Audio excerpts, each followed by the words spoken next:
негизи бүгүн баш коргоо чарасы каралышы керек. Анткени булардын мына баш коргоо чарасы 24 мартка чейин белгиленген камактагы. Анан ошол 5 күн калганда баш коргоо чарасы каралышы керек. Эгер бүгүн каралбай калса, кийин сотко отурум bir jumadan keyin болуп калат. Анда булардын башка бир чарасы 24 күндөн булар СИЗОдон чыгыш керек болуп калат. Ошон үчүн каралыш керек да. Анан кийин бүгүн эмне үчүн азыр тыныгуу болуп калды? Анткени Аргынбаев Асел деген Маматаевдин адвокаты экен. Ал ооруп калганына байланыштуу, ал атайын кагаз жөнөттүп официально ооруп атыптыр. Мурунда ооруп калган, анан чыгара экен больницадан. Ошого байланыштуу отурумду жылдырганга сурансак, ал болбой, ошол именно ошол Маматаевдин айыптоо актысын окууга өттү да, мамлекеттик айыптоочулар. Бул деген мыйзамга каршы келет.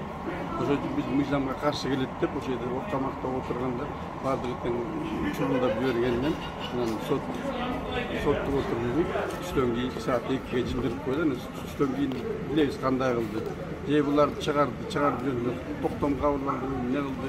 Антип токтом кабыл алган жок да жалпысынан. Негизи ошондой сот отурумунда багы тартип бузгандарды чыгарып койгон соттун укугу бар.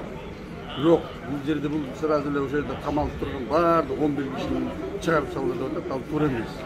Ошо арасында унчукпай сүйлөп отургандар да бар. Анда сот ошону терс иш керек болчу. Ким мыйзамды бузуп атат, ким ошол жерде тартип бузуп атат, ошолорго карата чечим чыгарып, аларды сот залынан чыгарып салыш керек болчу. А калгандары менен болсо соттук отурумду